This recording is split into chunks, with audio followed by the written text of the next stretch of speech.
Queridos audiolectores y queridas audiolectoras, hoy nos adentraremos en el universo literario de Eduardo López Vago, un autor cuya mirada aguda y compasiva nos lleva a explorar las profundidades de la condición humana. López Vago, notable por su doble carrera como médico y escritor, nos ofrece a través de sus cuentos una visión cruda y realista de la sociedad del siglo XIX, revelando las luchas y las injusticias que caracterizan su tiempo. En sus cuentos, López Vago no rehúye los temas controvertidos, al contrario, se sumerge en ellos con una valentía y un compromiso inquebrantables. Su obra es un testimonio de su profunda empatía y de su capacidad para captar las complejidades de la vida humana. A través de sus personajes, que a menudo pertenecen a los sectores más desfavorecidos de la sociedad, el autor nos presenta historias que, aunque duras, están impregnadas de una humanidad que trasciende el tiempo. Hoy les traigo una selección de sus cuentos más representativos. Cada uno de ellos es una ventana a un mundo donde la realidad se muestra sin adornos y donde la crítica social y el análisis psicológico se entrelazan de manera magistral. Prepárate para sumergirte en relatos como La prostituta, donde la vida de las mujeres marginadas es retratada con una precisión y una empatía conmovedoras. Misericordia, que nos lleva a las entrañas de la pobreza y la desesperanza, pero también de la compasión humana, y El Marqués de Larios, una incisiva crítica a la corrupción y a las desigualdades sociales. Cada cuento de Eduardo López Vago es una invitación a reflexionar sobre nuestra propia humanidad y sobre las estructuras sociales que nos rodean. Te invito a escuchar con atención, a dejarte llevar por la prosa detallada y vívida de este autor y a descubrir las múltiples capas de significado que se esconden en sus relatos. Cuentos de Eduardo López Vago. La boda. Esta historia nos lleva a través de los recuerdos de Arturo, un hombre marcado por un trágico episodio durante sus años de estudiante en Sevilla. En su juventud, Arturo vivió un amor apasionado con una sevillana de ojos negros, cuyo desenlace dejó una cicatriz profunda en su corazón. La narrativa nos sumerge en su dolor y en el horror que siente hacia las bodas, desentrañando las razones detrás de su melancolía persistente. A medida que Arturo nos cuenta su historia, descubrimos cómo el amor y el destino se entrelazan en una serie de eventos que culminan en una noche de desesperación y muerte. Prepárense para adentrarse en un drama íntimo y desgarrador que revela las profundidades de las emociones humanas y la tragedia del amor perdido. Comencemos con La boda. Voy a contarte, me decía Arturo, el drama horrible de mi vida de estudiante. En él hallarás la clave de esa melancolía que a veces me subyuga y que ha sido en varias ocasiones objeto de tus burlas y las de nuestros amigos.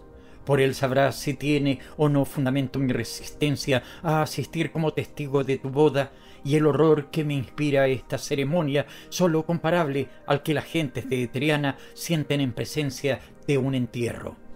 Yo estaba en Sevilla estudiando leyes en aquella universidad, amando a una sevillana de ojos negros, vestido de percal y flores en la cabeza. Los ojos eran rasgados, el talle esbelto y los cabellos sedosos y abundantes, cabellos de mujer andaluza que, desatados, cubren la morena espalda y esparcen en el ambiente el perfume de las flores recién cortadas. Entre el aula de la universidad y la reja de mi novia pasaba yo la vida. Me sabía de memoria las 7 partidas y estas 7 frases que Lola tenía para su repertorio. Primera frase: ¿cuánto has tardado hoy? Segunda frase: ¿has pensado mucho en mí? Tercera frase: di, ¿me quieres mucho? Cuarta frase: ay, nene, ¿cuándo nos casaremos? Quinta frase: anoche soñé contigo. Sexta frase: te quiero con toda mi alma. Séptima frase: si no me quieres, me muero. Con esto y un adiós a las 3 de la madrugada íbamos formando una historia de amor que, escrita impresa bajo el título de Las adormideras, hubiera sido el mejor específico contra el insomnio. Así es que una noche Lola acudió a la reja y yo al café donde mis amigos, que me tuvieron resucitado, celebraron con cañas de manzanilla lo que ellos llamaban mi acto de independencia.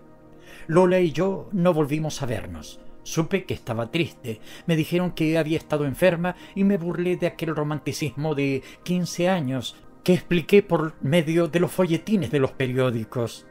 Pero una noche pasé por su casa y vi la reja abierta, las macetas en la reja, un hombre al pie de ellas y una figura blanca y esbelta en la sombra detrás de los hierros, hablando con el rondador.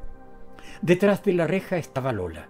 En lugar de acudir al café, regresé a mi casa y pasé la noche en vela, a vueltas con mi amor propio, que no concebía cómo era posible lo que acababan de ver mis ojos.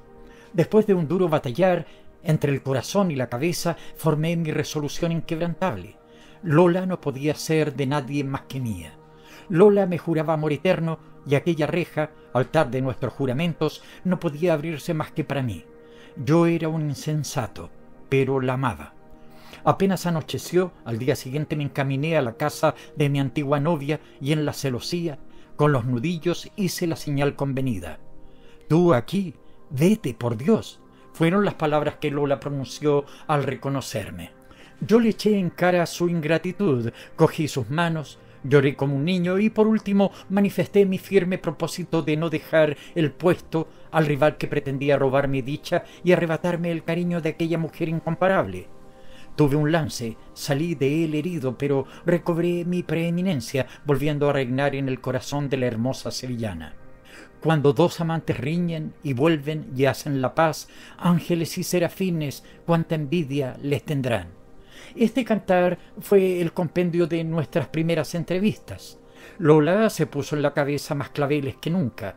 Del pretil de la reja quitó una hilera de macetas para estar más cerca de mí y sus 7 frases llegaron a tener más variaciones que la música de una malagueña para piano. En un principio mi felicidad era un verdadero lujo, pero aquel lujo me arruinaba y me quedé en pocos días sin un real de pasión, mientras que Lola me colmaba de juramentos y tiernas despedidas, parodiando a las de Julieta, que sin duda había visto en el teatro de San Fernando a cualquier compañía de ópera italiana. Me reproché mi impresionabilidad y el momento de arrebato que me había conducido nuevamente a la prisión de aquellos amores poéticos como la luna, pero también pálidos y tristes como ella. Y aunque era más violenta una segunda separación, ésta se realizó entre lágrimas y sollozos sin cuento.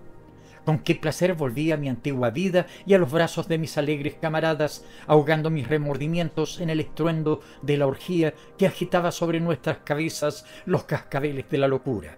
Yo volví a la libertad y Lola quedó convertida en una mujer legendaria de cuya existencia dudaba yo al poco tiempo. Hasta creo que llegué a olvidar su nombre, porque hubo después muchos nombres de mujeres que se fueron barajando y aglomerando en mis recuerdos. Solo sé que se consoló de mi segundo abandono y que por esta razón yo, que estudiaba entonces francés, la llamé Calipso, celebrándome todos esta ocurrencia. Cuando me anunciaron que reanudaba sus relaciones con el rival de Marras, hízome gracia, aunque no mucha, la repetición de este incidente. Y no me hizo gracia porque me acordé de la copla: cuando dos amantes riñen y vuelven y hacen la paz, ángeles y serafines, cuánta envidia les tendrán, que creía yo escrita para mí solo y resultaba aplicable también al nuevo rondador. Pero supe resistir recordando que si alguno había digno de que le envidiaran ángeles y serafines, no era ciertamente el que consagraba su tiempo a pelar la pava, tormento horrible en mi concepto por su monotonía, sino quien como yo lanzábase desligado de todo juramento de fidelidad a los amores fáciles de la gente de trueno. Lola se casa, me dijeron al cabo de un mes. Esta noticia, lo confieso francamente, me llenó de estupor. Era lo inesperado y para mí lo inverosímil. Lola, con su traje de percal de coco, según las sevillanas, detrás de la reja hablando con mi rival, me inspiraba risa. Lola, con sus hermosos ojos negros y rasgados, la corona de azahar y el traje de desposada, me parecía que se burlaba, que se reía de mí. No es posible, fue mi contestación, y tan posible era que una noche en la mesa del café exclamó uno de mis compañeros: «Mañana se casa Lola». Sentí un terrible latido. Toda la sangre afluyó a mi corazón y tuve que apoyarme en la mesa para no caer al suelo. «¿En qué parroquia?», pregunté, haciendo un esfuerzo para aparentar indiferencia. «En la de San Lorenzo, a las 8», me dijeron. Lancé una horrorosa carcajada, cambié el tema de conversación y a los pocos momentos me despedí de todos ellos. No sabía a dónde dirigir mis pasos. Pasé la noche recorriendo las calles, esperando con ansiedad el amanecer. «Juro que este sol no ha de alumbrar su boda», exclamé al ver la salida del astro del día. A las 8 estaba yo en la parroquia de San Lorenzo. Allí, de hinojos ante el sacerdote, en la capilla del Señor del Gran Poder, estaban los novios. Mi resolución fue rápida. En el momento en que el ministro del Señor preguntaba a mi antigua novia si quería por esposo a... no puedo recordar el nombre del marido, en aquel momento me coloqué delante de todos y la miré. Ella también, fijos sus ojos en los míos, púsose en extremo pálida y con voz casi imperceptible, como un suspiro. «Sí», dijo, y cayó exánime. Frenético, loco, corriendo por la ancha nave de la iglesia, salí a la calle, ignorando si todo aquello era una pesadilla o una realidad que extraviaba mi razón, debilitada por el insomnio. Llegó la noche. Ignoro cómo fue, pero recuerdo que me encontré con una pistola en la mano delante de los balcones de su casa, por los cuales salía la claridad de las luces. Ahí está ella. Ella. Esa es la fiesta, ese es el baile de boda, allí están los convidados. Y pensando así, me paseaba en el foco de luz que la iluminación proyectaba en la calle como una fiera dentro de su jaula. Y la imaginación se la figuraba más hermosa que nunca, entregándose a una voluptuosa danza en brazos de mi rival. «Entra», me decía una voz interior, y la pistola parecía completar la frase. «Entra y mata». Y entré. Reinaba en las habitaciones por donde iba pasando como la sombra de Otelo un silencio tal que me aterré del ruido de mis pasos. Vi luz, un resplandor vivísimo que pasaba por las junturas de una puerta. «Allí está», y me precipité, pistola en mano, en donde las luces se veían, y allí estaba con su traje de desposada, pero sola y rodeada de cirios amarillentos que chisporroteaban al arder. Lola había muerto. La desposada del aire. En este cuento nos trasladamos a las ruinas de un antiguo castillo feudal donde creció María, una joven huérfana cuidada por un viejo mayordomo. Entre las piedras y los vientos de las alturas, María desarrolló una conexión profunda con el aire, su único compañero en la soledad de la montaña. La llegada de su tía, la marquesa de Santo Juana, cambia su destino al llevarla a la alta sociedad madrileña, donde su vida toma un giro inesperado.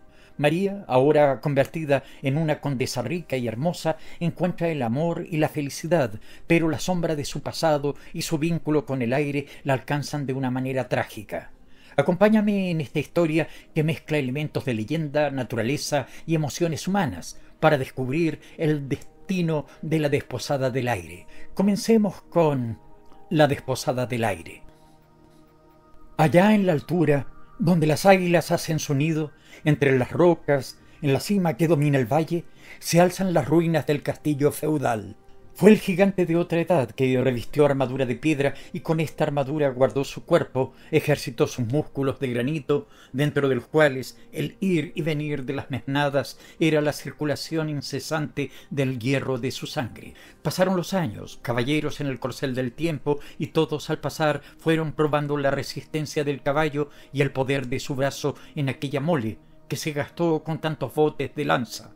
Recibió las saetas del granizo, los tajos y mandobles del rayo, todos a la cabeza, los asaltos de la nieve que subía secando el foso hasta poner su bandera blanca en la torre del homenaje, y los arañazos de la lluvia, y por último un día todos estos enemigos juntos, arengados por el huracán, cuya voz de mando se oyó constantemente en la gritería de la lucha, cayeron a la vez sobre el atleta con tal empuje que vaciló y vino al suelo, quedando solo en pie las distintas piezas de su armadura, en las cuales el sol encontró a la primavera siguiente hierbas crecidas y pájaros anidados.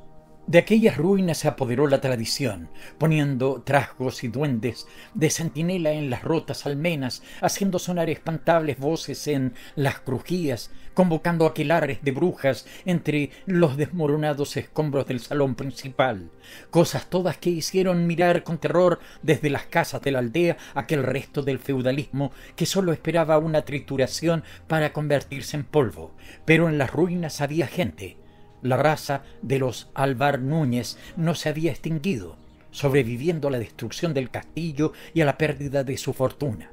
Quedó en pie una de las 4 torres del edificio y allí, sin más amparo que el de Dios, sin otros cuidados que los de un viejo mayordomo que vio morir al último conde, allí creció María como las margaritas entre las junturas de la piedra. Huérfana quedó cuando apenas contaba 9 años y desde la corte, abismo en que se hundieron con el cadáver del conde los últimos restos de un capital que se empleó en el siglo XV en conquistar tierras a los moros y en el XIX en hipotecar dichas tierras para conquistar bailarinas, desde la corte, saltando por encima de estos sepulcros, María y el anciano servidor de la casa llegaron al castillo. Allí transcurrió la infancia de nuestra heroína, y daba gozo verla correr por entre los rotos sillares del que fue alcázar de sus nobles antepasados, con la rubia cabellera suelta al viento, llevando siempre en los labios la risa o la canción, tejiendo guirnaldas en el monte, abandonando el cuidado de su hermosura a la naturaleza, que añadía siempre a sus cabellos una flor y a sus formas un nuevo encanto. María gustaba de perseguir mariposas que dejaban en sus manos el polvo de oro de sus alas, de coger tomillo que le daba su perfume, de escuchar al ruiseñor que siempre organizaba con los demás pájaros serenatas en su obsequio, de mirar su palidez en las aguas del manantial y de seguir por el cielo con la vista el paso de la luna. Pero sobre todo, el aire fue la pasión de la huérfana, su compañero en la soledad de las ruinas. Él era el que, de madrugada, penetrando con el rayo del sol en su cuarto, depositaba en su frente el beso castísimo del amor primero, el que después, al verla correr, se enredaba en los pliegues de su falda como un perro juguetón, haciéndola muchas veces tropezar y caer y reír del susto, el que oreaba su frente cuando el calor y el cansancio la rendían y sofocaban, el que le regalaba en primavera olores, en otoño alfombras de hojas marchitas y en invierno los blancos copos de la nieve que se deshacían al caer en el hueco de su mano.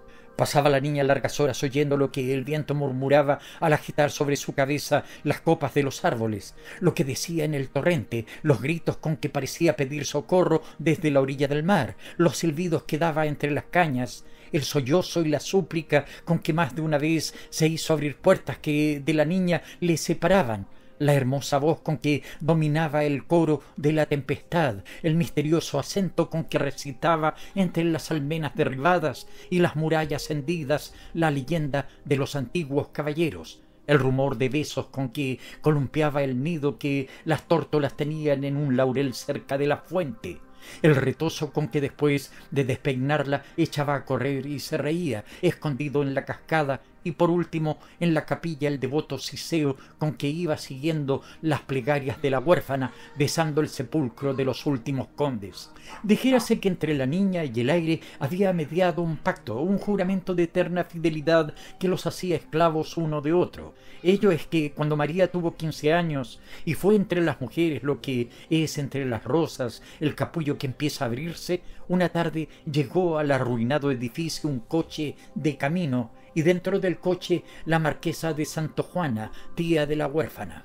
Acababa de enviudar y de su aristocrático dolor surgió en su mente el recuerdo de que en las ruinas de Alvar Núñez debía vivir abandonada por sus parientes aquella preciosa condesita a la que era preciso sacar de tanto abandono y de tal destierro, toda vez que ella, la muy alta y muy noble señora marquesa de Santojuana, quedaba por muerte de su marido, después de 20 años de estéril unión conyugal, sola en el mundo y dueña absoluta de un caudal que no estaba pidiendo más que herederos. Unido esto a su buen corazón, pues lo tenía, decidió recoger a su sobrina y presentarla como tal en los salones de la sociedad madrileña. Siempre era aquello un pretexto para dar grandes bailes y cualquiera otra en su lugar tampoco lo hubiese desdeñado. Llevaba María 6 años en el castillo entre ruinas y entre árboles. A poco más se convierte en una hermosura salvaje.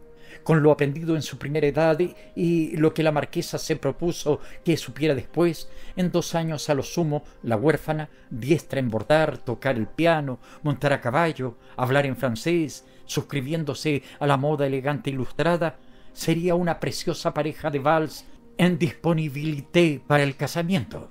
Han transcurrido esos 2 años precisamente.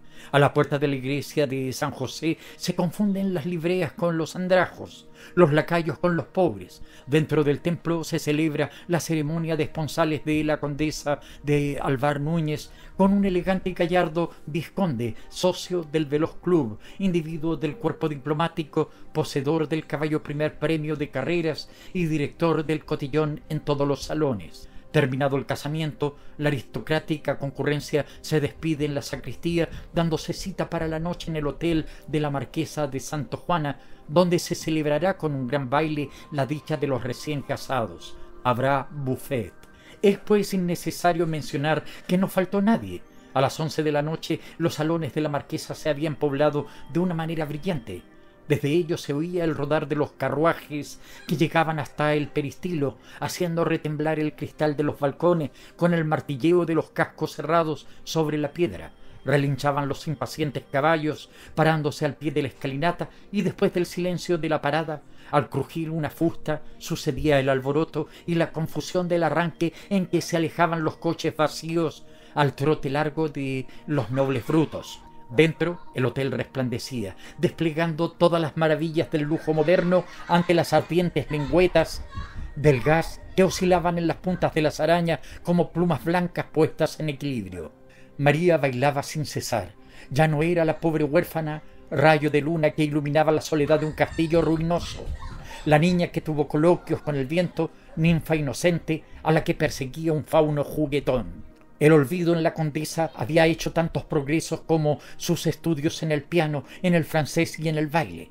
El viejo mayordomo había muerto sin querer abandonar el castillo. No quedaba nada de su antigua vida y lo que recordaba de su niñez tomaba en su memoria los vagos contornos de una leyenda. Aquella noche María era feliz, heredera de una gran fortuna. Daba su mano al elegido de su corazón, que llevaba como ella un título nobiliario, que era joven, hermoso y distinguido. Agitada del baile que encendía el color de sus mejillas y el brillo de sus ojos, aumentando las palpitaciones del corazón, María se retiró a un precioso gabinete tapizado de color de rosa, huyendo de la aglomeración de convidados que en el salón había, buscando una atmósfera más pura para respirar. En aquel gabinete estaba sola. Se recostó en uno de sus divanes, desde el cual se veían pasar como figuras de un caleidoscopio las parejas de vals cuando cruzaban por delante de las puertas que daban al salón. Algunas veces el que pasaba era el recién casado, el hombre a quien ella amaba, estrechando a otra mujer en sus brazos. Pero la huérfana no tenía celos, y al ver esta aparición sonreía. ¿Cuánto tiempo estuvo allí? Entregada a sus pensamientos, a sus esperanzas, había perdido la noción del presente pensando en el porvenir. De improviso, los cristales del balcón crujieron con gran fuerza. El genio de la tormenta, el huracán, el viento, con las alas mojadas por la lluvia, apoyaba con fuerza su rodilla en las junturas de las maderas. No era ya aquella timidez con que suplicaba en el castillo de Alvar Núñez delante de las puertas cerradas. No. Era, en aquella noche oscura, el ultrajado y vendido amante que a viva fuerza trata de penetrar en la casa de la mujer amada para vengar con un asesinato los juramentos hollados y castigar tanta falsía. María entonces recordó en un momento todo lo que el estrépito de la vida cortesana le había hecho olvidar. Volvió a saber interpretar los ruidos que el aire recoge y lleva en sus remolinos, y tuvo miedo de las palabras amenazadoras que llegaban hasta ella y la sorprendían en medio del esplendor de aquella fiesta. Los cristales del balcón no pudieron resistir tan furioso empuje. Un viento frío llegó implacable a los desnudos hombros de la condesa de Alvar Núñez, que sintió en ellos como la penetración de una hoja de acero. Al estruendo que produjeron los cristales rotos por el aire, acudieron varias personas desde el inmediato salón y encontraron a la novia pálida y dominada por un estremecimiento de terror. Delante de todos venía el vizconde. ¡Qué locura!, dijo. «Vas a coger una pulmonía». Y al ver su palidez añadió asustado: «¿Qué tienes? ¿Estás mala?» «Estoy herida de muerte», dijo María con la resignación de una víctima. De allí a pocos días, al entierro de la condesa de Alvar Núñez, asistieron más de 100 carruajes particulares. Así vivió y murió la desposada del aire. La base de una buena fortuna. Este relato nos presenta a D, un hombre conocido por su elegancia y éxito que parece haber sido tocado por la varita mágica de la fortuna. Sin embargo, su ascenso repentino de la pobreza a la opulencia está envuelto en un misterio que hasta ahora solo él conoce. En una conversación reveladora durante un almuerzo entre amigos, D nos desvela el sorprendente y casi milagroso origen de su riqueza. Con ingenio y humor, López Vago nos lleva a reflexionar sobre la suerte, el destino y las aparentes casualidades que pueden cambiar la vida de una persona en un instante. Prepárense para descubrir el secreto detrás de la transformación de un modesto empleado de correos en uno de los hombres más ricos y admirados de la sociedad madrileña. Comencemos con la base de una buena fortuna. Todos conocéis a D, socio del club más elegante, tipo acabado de la elegancia y del buen tono, figurín del gran mundo, excelente tirador de florete, terrible plaga del amor conyugal y hombre, en fin, necesario en la vida del placer y de la riqueza. Monta a caballo en el mejor potro de carrera, tiene lujosos trenes, viaja por el extranjero todos los años, dirige, en fin, el cotillón de la moda y es afortunado en todo cuanto emprende. Más de una vez yo, que nunca he visto reunido más capital que el producto de mis trabajos literarios, y dicho se está que en España no llega a ser miles de duros, más de una vez, al encontrar uno de esos hombres favoritos, da la vida a quienes arrullan todos los amores y sonríen todas las bienandanzas. He llegado a figurarme que las hadas de Perrault no huyeron, como se dice, de la tierra y que todavía reparten sus dones caprichosamente en este mundo. D no puede explicar de otra manera su fortuna, y como nuestro protagonista hay muchos cuyas riquezas son como las religiones que merecen la fe del milagro y necesitan el acícate del culto.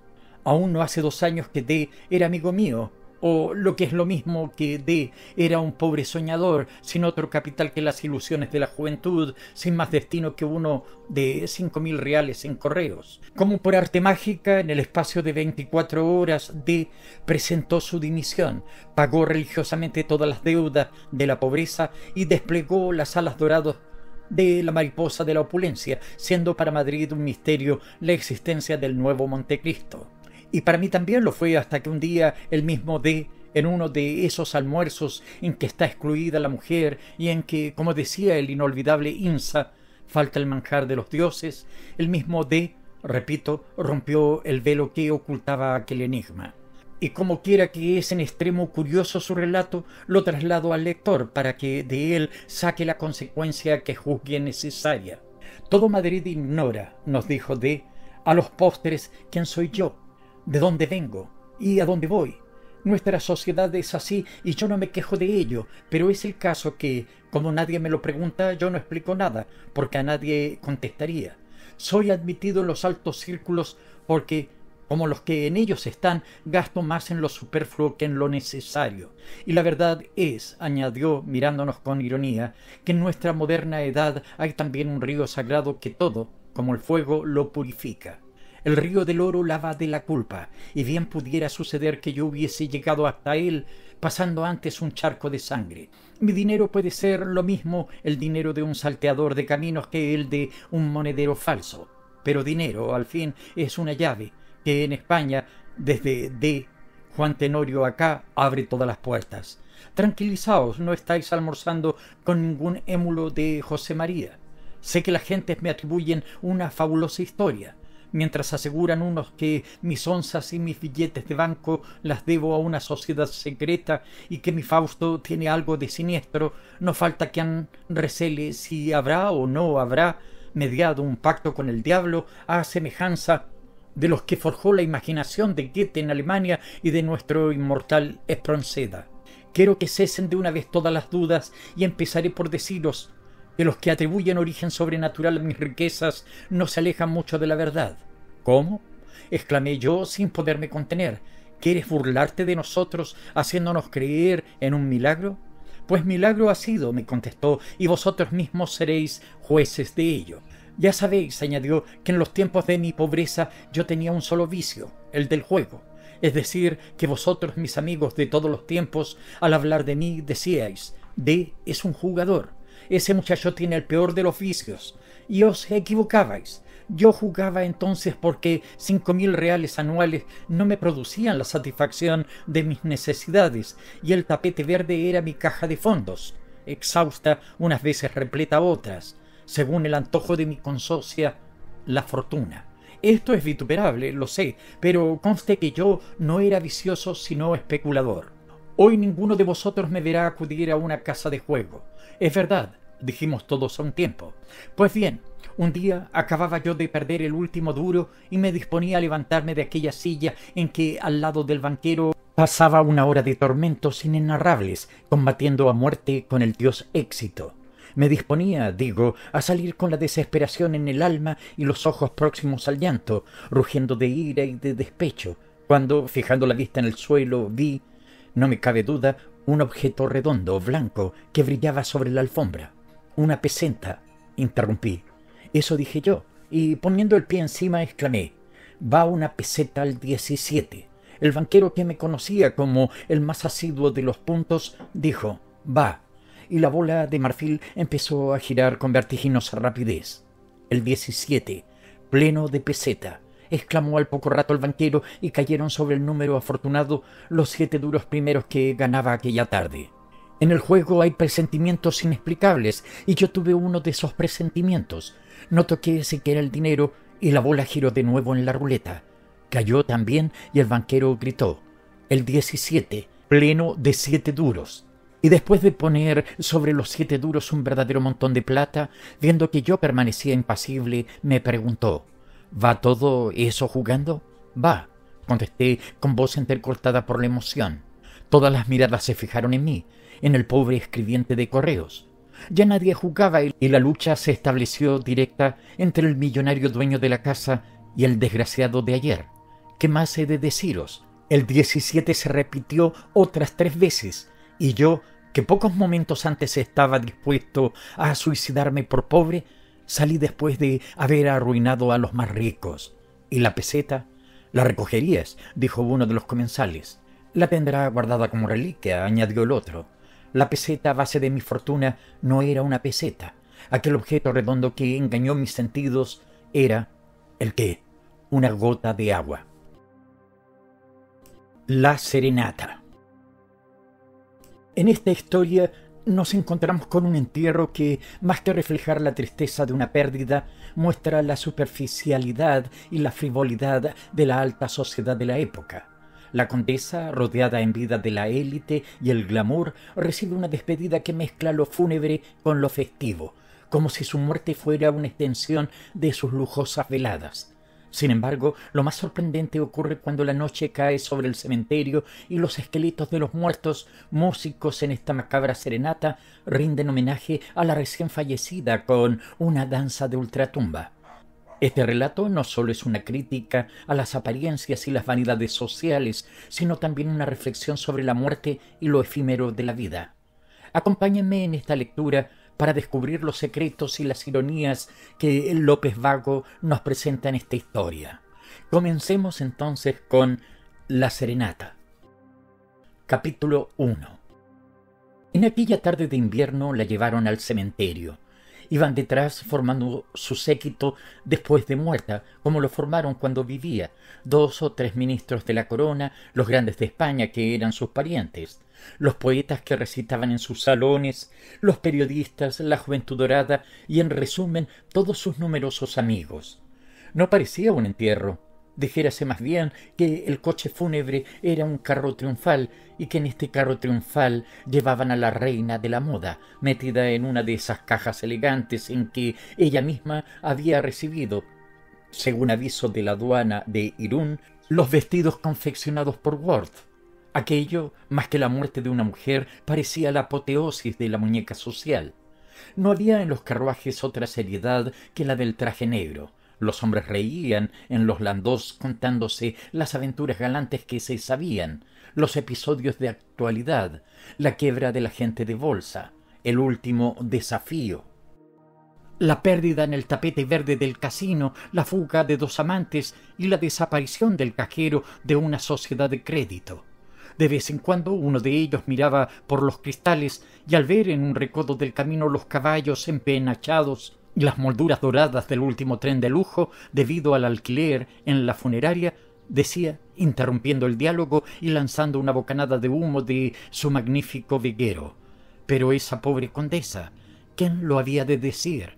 Y todos callaban un momento para dejar pasar aquella ráfaga de tristeza que se había deslizado sin saber cómo en medio de sus alegres comentarios. En una berlina de alquiler iba un hombre consagrado a especialísima tarea. A cada instante asomaba la cabeza por la portezuela para contar el número de coches que formaban la fila, número que apuntaba enseguida en su cartera. Después dividió esta suma total en dos sumas parciales, contando en una el número de coches propios y en otra los simones.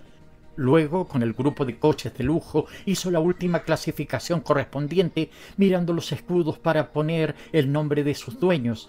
Y respecto al carruaje que no ostentaba escudo, bastábale con mirar la cara, para él conocida, de los cocheros. A cada momento exclamaba: «Magnífico, brillante, muy chic». Era el escritor de las damas, el hombre mimado de la buena sociedad, el revistero de salones, tan conocido por sus espirituales crónicas que firmaba con el seudónimo de Caricato. Ah, cuánto sentía él la muerte de la condesa. Perdía con esta desgracia una noche de reunión cada semana, que era tanto como perder una cena y el importe de un artículo literario. Perdía también todos los lunes la comida que la condesa le daba. Pérdidas irreparables. Por lo demás, la condesa había muerto del más aristocrático modo. Al terminar un vals, de resultas de un quesito helado, ofrecido galantemente por su pareja y tomado de pie, entre las risas y cuchicheos de sus envidiosas rivales. El cortejo llegó ante la verja del cementerio. La caja fue conducida a hombros de 4 sepultureros hasta la capilla, a cuya entrada recibió el cadáver un anciano sacerdote de aspecto venerable. Rezó las oraciones con que la religión católica encomienda a Dios las almas al dar sepultura a los cuerpos, y a una señal suya destaparon el féretro de la condesa. Todos se acercaron para ver por última vez aquellas facciones. El cadáver vestía el hábito del Carmen y sus manos cruzadas sobre el pecho sostenían el signo de redención. «El último abanico», dijo el revistero mirando a su alrededor para estudiar el efecto que producía su frase. «Un abanico que tiene el mejor de todos los aires, el aire de santidad». El sacerdote cogió de manos del acólito un hisopo y roció con él los restos mortales. «Muy chic», continuó el revistero. «Aquí se recibe a los convidados perfumándolos con un perfumador de agua bendita». Entonces el anciano le dirigió una mirada severa y Caricato comprendió que si se empeñaba en inventar su tercera frase iba a ser amonestado severamente. Además, las dos anteriores no habían causado el éxito acostumbrado. Los rostros estaban serios, imponíales la presencia del cadáver. Cuando se volvió a cerrar la caja, todos lanzaron un suspiro de satisfacción. Entonces se reanudaron las conversaciones. «Oh, general, cuánto tiempo sin verle. Adiós, Gustavo. ¿Y la marquesa? Mazzini cantó como nunca. ¡Qué Rigoletto! El baile se aplaza hasta el lunes. ¿Y han vuelto ya de Italia?» «Sí. Los dos siguen tan recién casados como antes de marcharse. Es muy cursi quererse de ese modo. Se ha portado como un héroe. El desafío era primera sangre. ¿Y qué se hicieron? Nada. Un rasguño y una contusión. Pues la bailarina parece que presenció el combate desde un coche de alquiler. Eso dicen. Es encantadora, infernal. ¿Irás luego a Fornos?» «Sí, como allí. Iremos juntos. Hasta luego. Adiós, duque. Mi general, hasta la noche». Y con estos diálogos fuese despidiendo el duelo mientras que los sepultureros colocaban el ataúd de la condesa en el nicho de la crujía. Después se alejaron los coches de regreso a Madrid, se ocultó el sol en el límite del horizonte y quedaron solos, la muerte en el ataúd y el guarda en su casita del cementerio. Capítulo 2. Caricato se perdió la descripción de una fiesta que nosotros, más afortunados, vamos a relatar. Eran las 12 y hacía luna. Los mármoles parecían con aquella claridad más blancos, más altos los cipreses y las cruces más imponentes destacándose sobre la hierba. El silencio del cementerio vióse turbado aquella noche y en aquella hora de una manera extraña. Al sonar la última campanada en el reloj de la capilla, oyéronse varios golpes sordos como los que producen los cuerpos pesados al caer sobre la arena. Después circuló por las crujías un aire húmedo como el que sale de las cuevas abiertas, y por fin sintiéronse pasos, y a par de ellos ese ruido particular que al revolverse unas con otras hacen las fichas de dominó sobre el mármol de las mesas en que se juega. Viéronse correr como esclavos asustados y perseguidos los fuegos fatuos que aterran a las viejas y a los chiquillos, y por las sombras de la galería, rozando la bóveda, con sus alas huyeron también los murciélagos y las lechuzas. Un siseo especial que helaba de terror al escucharlo se iba acercando al sitio donde se despidió el duelo de la condesa. Era como esas quejas que parece formular el viento por entre las junturas de las puertas cerradas, y al mismo tiempo el desgarrado silbido con que pasa por entre las hojas de los árboles. Aparecieron por fin a la luz de la luna los esqueletos. Andaban con trabajo, como quien da los primeros pasos después de un largo reposo, con el vacilante andar de los niños y de los viejos, como anda el que viene a la vida y el que la deja. Sus enormes cráneos pesados y relucientes se sostenían a duras penas sobre las primeras vértebras, y por esta razón de su peso las frentes se inclinaban sobre el pecho, y las cuencas de los ojos parecían mirar con espanto, como buscando en la tierra la humedad de las lágrimas vertidas por los vivos que habían ido allí para llorar su muerte. Terminó aquel fatigoso andar deteniéndose todos delante del nicho en que reposaba la muerta enterrada aquella tarde. Un esqueleto se colocó en medio del círculo que formaron sus compañeros, y a una señal suya cayeron al suelo los sudarios, viéndose entonces que cada uno de ellos iba provisto de un instrumento musical. El que podemos llamar director de orquesta colocóse el violín bajo la mandíbula, mientras que los demás preparaban también, la guitarra, otro el cornetín de llaves, aquel la flauta, el de más allá el violonchelo, y un esqueleto muy blanco y muy pequeño, el de un niño sin duda, empezó a repartir las partisellas, en cuya primera página se leía «Danza macabra». Claváronse en la arena para que sirvieran de atriles unas cuantas cruces de hierro. Para antorchas prestáronse gustosos los fuegos fatuos, que huyeron cuando los huesos se movían, pero que volvían a rodearlos en cuanto los vieron quietos. A los primeros acordes, los ladrillos del nicho cayeron empujados por la diminuta mano de la condesa, y en el hueco de aquella fúnebre ventana apareció la muerta en cuyo honor se verificaba el concierto.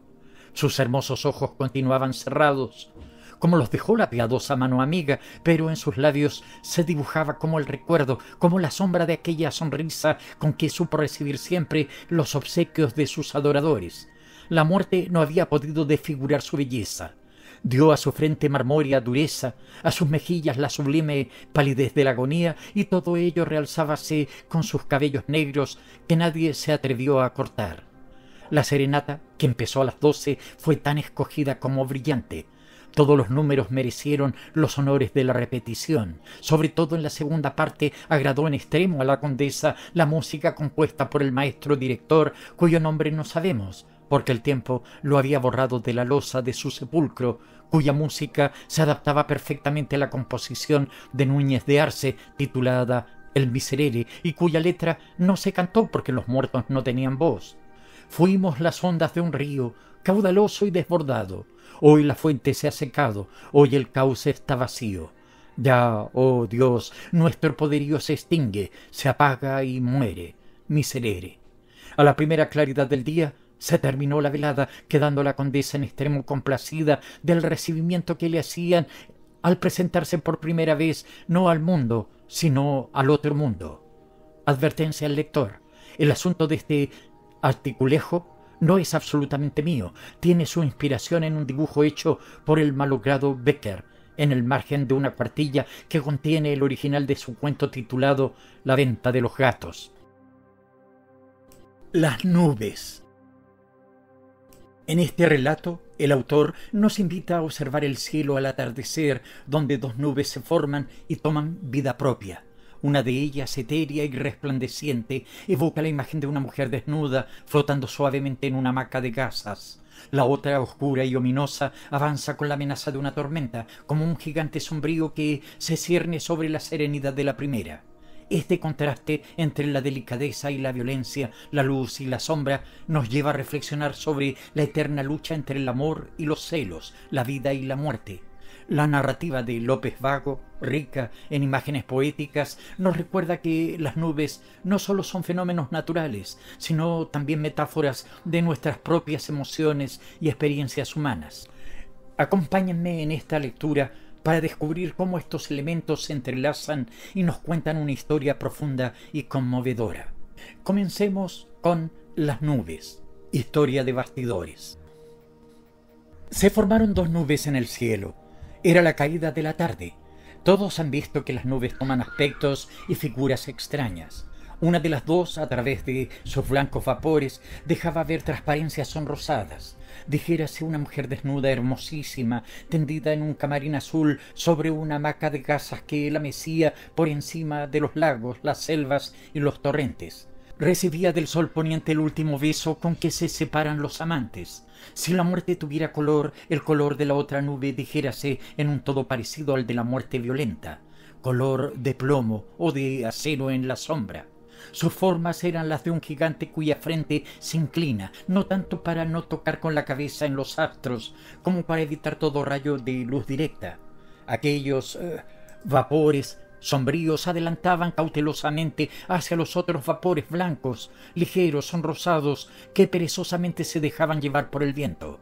Caminaba la nube de la tormenta con la precaución del que lleva un revólver con el gatillo levantado o una navaja abierta, con el cuidado cobarde del que tiene valor para herir a otro y teme herirse a sí propio.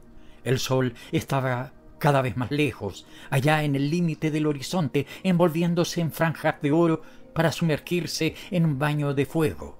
Corría por la tierra un rumor cada vez más creciente, que era el fuerte siseo del viento en las hojas de los árboles, semejando ruido de besos en la espesura.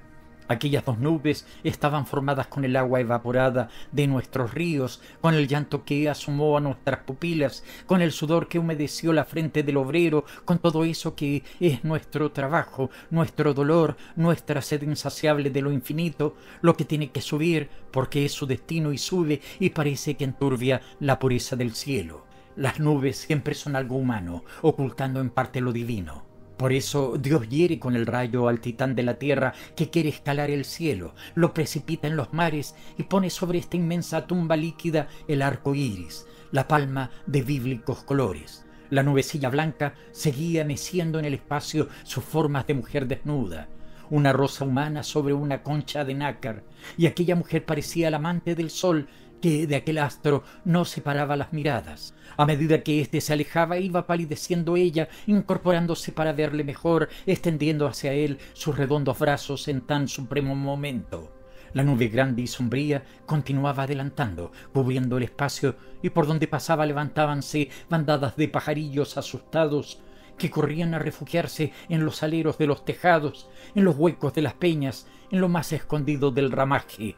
Podía representarse en aquellos dos vapores el eterno poema de amor y celos, de muerte acechando siempre a la vida. ¿Qué historia era la suya? ¿Acaso las gasas ligeras que formaban una nube rozaron como un beso la inclinada cabeza de Jesús expirando en el madero, antes de que los negros nubarrones, la electricidad y la cólera, acumuladas en la otra, llenaran de espanto a la misma Roma, estallando en aquella gran tormenta que siguió a la muerte del Divino Maestro? Tal vez una fue la nube que, ocultando el sol, prolongaba las noches de Romeo y Julieta, y otra la que veló la luna en el momento de herir Otelo a su infeliz amada. Algo había en ellas de todo lo que sucedió en el mundo. Dijérase que llevaban la nube negra, el humo del último cañonazo de Waterloo, del incendio de Numancia, de todos los grandes desastres, la nube blanca, las galas despreciadas por María Magdalena, el poderoso aliento de la Edad Moderna, el incienso del templo y el vapor de la fábrica, algo, en fin, de todas las grandes redenciones. Llegó un momento en que el sol se hundió por completo, donde parecían estar los límites de la tierra, donde está el límite de la mirada. Hubo como un gran grito de despedida en aquella parte del mundo para la cual venía la noche, como un estertor de todas las cosas, como un sollozo de niño que de repente se encuentra a oscuras y solo. Y después reinó un silencio terrible. La respiración se hizo anhelante, contenida, sin embargo, en espera de algún cataclismo inmediato. La nube negra acababa de llegar con sus bordes a la blanca y sonrosada nubecilla. Pareció que levantaba sobre aquel gentil y hermoso cuerpo su brazo de atleta con toda la fuerza de la musculatura y del odio. Vióse como el brillo de un arma, rápido, intenso, y bajar todo aquel fulgor siniestro sobre la mujer de la hamaca. Sonó el trueno, semejando el ruido de un cuerpo que cae rondando desde gran altura, y algunas gotas mojaron la tierra. ¡A ese! ¡A ese! Oí que gritaban en la calle al mismo tiempo. ¿Qué sucede? Pregunté a uno que pasaba. Es horrible. Uno que ha matado a una mujer. Dicen que es su marido. ¿Y ella quién es? Una bailarina italiana. Parece que el asesino tenía celos del tenor de la compañía. ¿Y quién era el marido? Un tramoyista. La obra maestra. En esta narración nos sumergimos en el mundo interior de un pintor atormentado por la búsqueda de la perfección artística. A través de una carta dirigida al juez de guardia, el artista confiesa sus pensamientos más oscuros y las acciones desesperadas que lo llevaron a cometer un crimen atroz. A medida que relata su lucha interna y su obsesión por crear una obra maestra, nos vemos envueltos en un relato de pasión, desesperación y la línea borrosa entre el genio y la locura. Este relato no solo nos ofrece una mirada profunda a la mente de un artista en su punto de quiebre, sino que también nos confronta con preguntas sobre la moralidad, el arte y las consecuencias de nuestros actos. Acompáñenme en esta lectura para descubrir cómo una obsesión puede llevar a la tragedia y cómo, a veces, la búsqueda de la perfección puede tener un costo inimaginable. Comencemos, pues, la obra maestra. Cogió la carta en cuyo sobre se leía: al señor juez de guardia, y con una plegadera rompió y abrió por uno de los bordes aquella misiva de un criminal que, desdeñando la justicia humana, tuvo valor para darse la muerte anticipándose el castigo. Decía así: acabo de dar la última pincelada en mi lienzo. Retirándome a distancia conveniente, he permanecido contemplándolo buen rato, no con el examen apasionado del autor, puedo jurarlo, sino como inteligente que aprecia la obra de otro. Estoy satisfecho. Es mi única creación. Cuantas hice hasta ahora, incluso mi premio de honor, parécenme trabajos dignos a lo sumo de un principiante. Quisiera tener otro apellido para no firmar esto del mismo modo que hasta aquí lo demás. Y sería justo y lógico porque aquellos, los otros cuadros, eran el trabajo de un hombre. Este es el de un genio. Lo diré más claro. No me parece mío. Oh, al fin, señor juez, después de un año de horrible lucha con la forma, la victoria de la idea es un hecho. Un año, sí, porque ahora he cogido la pluma para contarle a usted la historia de lo sucedido y luego, estoy contento. Impera en mí el regocijo artístico, algo que los jueces no comprenden, pero que todos mis compañeros han sentido como yo, aunque no con tanto motivo, y a pesar del crimen, confieso que estas alegrías de la tarea acabada no dan lugar en mi ánimo al remordimiento. No una, sino 100 veces en el mismo caso hubiera hecho lo mismo. He aquí lo ocurrido. Por este tiempo, es decir, en enero del año pasado, concebí yo la idea del cuadro que pensaba titular La Venus moderna. Sabido es que soy modernista y hasta tengo enemigos en las academias que me tildan de revolucionario en tal sentido. Para mí Rubens y Tiziano fueron, pero ya no son. Para su época téngolos en mucho, para la nuestra en muy poco. Nadie me negará que los modelos de Rubens carecían de delicadeza. Aquellas mujeres de sus lienzos tenían demasiada sangre y yo las califico de musculosas más que de robustas. En cambio, el Tiziano era falso por la corrección exquisita, más voluptuoso que natural, y siendo así menos artista en el sentido de la verdad. Mire usted, yo he visto mucho en pintura, pero nada me ha satisfecho. La Venus mitológica sigue siendo la pauta, y esto me irrita. En los estudios no se pinta a la mujer, sino la diosa. Se toman de esta modelo los brazos, de aquella la garganta, de esta otra las manos, o los pies, o las piernas, o las caderas, y así por este método no resulta en el lienzo humanidad, sino convencionalismo. Hay quien, para defender el sistema que llaman de elección, ha inventado las dos palabras, verdad artística. Para que yo me encolerice, basta con pronunciarlas. No, la verdad no tiene adjetivos, no puede ser distinta para el arte, a menos que éste sea en sí mismo una ficción. Es lo mismo que ese otro acerto relativo al fin primordial del arte, que las escuelas hacen consistir en copiar la naturaleza embelleciéndola, como si esto pudiera ser, como si lo que nos dio por ser suma belleza el concepto estético, pudiésemos nosotros hacerlo más bello todavía, o poner en ello mancha alguna o tilde de fealdad, como si los que sólo tienen un bien relativo pudiesen criticar el bien absoluto, como si... Pero, ¿a qué continuar? Juez y todo, ya está usted en disposición de comprenderme, puesto que tiene el dato de mis opiniones y mis sentimientos. Es decir, está en poder del magistrado el hombre, el reo convicto y confeso. Síntesis, un realista o naturalista del arte. Ese soy yo. Sigo mi historia, de la que estas ideas son base principalísima, porque sin ellas no se concibe nada de lo que ha ocurrido. El crimen menos que todo.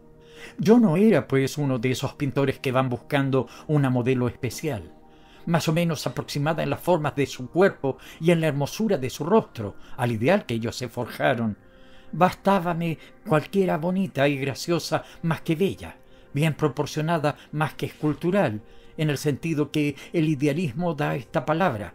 La Venus moderna no era el tipo griego ni el romano, sino el general de la mujer de nuestros días, de la que más gusta, y sabido es que la reina del amor en el siglo XIX no es copia de la Venus de Medici, ni de la de Milo. Nada de irreprochable en las líneas, ni de correcto en las curvas, sino algo de esto, y los defectos que por contraste quizás hacen lo bello más saliente, más de relieve, más notable. No la hermosura del natural, sino la de la carne, la expresión, la gracia en la sonrisa, más que la justa dimensión y forma de los labios, el sentimiento y vida del alma en los ojos, aunque no sean grandes y rasgados, la inteligencia, la luz de la inteligencia en la frente abultada o deprimida, ancha o pequeña. En suma, el tipo que tiene la mujer, la verdadera mujer que ama usted, que amo yo, que ama a cualquiera de nosotros, la de la época, la que todos conocen, una de tantas. Así, la tarea de buscar modelo me resultó muy fácil, la primera que encontré. Yo no ponía más condiciones, sino la de que no fuera del oficio. Era la única sorpresa que reservaba al público. Copiar lo que no hubiera visto copiado ya en lienzos míos o de otros compañeros. Tenía cierta defensa en esto de la figura nueva. Una señora, una gran dama, me proporcionó sin saberlo esta modelo que jamás lo fue de nadie. Enviómela con una de esas cartas en que se pide para la dadora una limosna. Solo a las grandes damas se les ocurren estos pensamientos caritativos que les proporcionan el medio de escribir billetes perfumados a todos sus amigos. Da usted la limosna por gratitud al buen recuerdo de la duquesa o de la condesa, y también por la postdata de la carta, en que invariablemente se dice picarón, déjese usted ver más a menudo. Yo doy de los miércoles. Después de leerlo todo, hasta la postdata, miré a la dadora. Era una joven de 18 a 20 años, a lo sumo. Una pobre, huérfana. Su madre fue peinadora, o yo no sé qué, de la duquesa en cuestión. Ella sabía coser a mano, pero la máquina Singer ha matado esta mísera industria y como no sabía nada más, se moría de hambre. Estaba en el punto medio que separa la guardilla del lupanar. Intentaba el último esfuerzo en su lucha con la miseria. Lucha desigual para el hombre, para la mujer imposible. Entonces vivía, pues sencillamente de lo que le daban a ganar los billetes perfumados de mi antigua e íntima amiga la duquesa. Una gran modelo también, pero de otro género. Las caridades no le producían poco. Nadie daba menos de una moneda de oro a la pobreza recomendada por la aristocrática dama. Pero aquello no podía ser eterno. Poco trabajo me costó convencerla de tal evidencia. Además luchaba en abono de mis palabras aquella situación de ánimo en que se encontraba la demandante. Había ya escuchado, a no dudar, proposiciones más atrevidas que la que yo le hice. Eso que pides y obtienes de vez en cuando puedes conseguirlo, no como limosna, sino como retribución de tu trabajo y a diario. Pero, honradamente, Honradamente, cuando estés ante mí vestida o desnuda, yo no veré la mujer, sino la modelo. ¿De veras? Insistió con malicioso temor. ¿De veras? Entonces, ¿ustedes los pintores son como los médicos? Lo mismo. Yo estudié la anatomía, repliqué sonriéndome. Y esto fue todo lo que hablamos. Aceptó. Sin duda, la misma crudeza de mi lenguaje fue para ella garantía de mi lealtad. Supuso que yo no era hombre capaz de esconder en pretextos mis pensamientos o mi deseo, que si yo hubiera querido de ella otra cosa, lo hubiera dicho, y tuvo razón. La vehemencia con que procuré disuadirla no pudo confundirse con la del deseo de una posesión carnal, artística solamente. Lo adivinó y sintió confianza absoluta. Debo confesar que durante el diálogo no cesé de mirarla como inteligente y a cada momento aumentaba mi empeño en convencerla. Estaba entusiasmado. La casualidad venía a servirme a las mil maravillas. ¡Qué mujer! ¡Qué modelo! Dios santo, qué copia iba a pintar de aquel cuerpo que adivinaba bajo los pobres vestidos. Trabajaremos 4 horas. Descansarás de vez en cuando, pero poco, ¿sabes? A mí no me gusta haraganear y la pereza ahuyenta las ideas. Está bien, señor. Vente mañana a las 9. Ah, toma, ya empiezas a ganar. Esto ya no es limosna, es un adelanto. Medio jornal de mañana. Le di 2 duros. Créame usted, señor juez, cuando quedé solo di rienda suelta a mi alegría. ¡Qué hallazgo! Pasé el resto de la tarde preparando el mejor lienzo, eligiendo con esmero un buen manojo de pinceles, buscando y graduando la mejor luz y pensando mucho la idea, la obra maestra que iba a salir convertida en líneas y colores.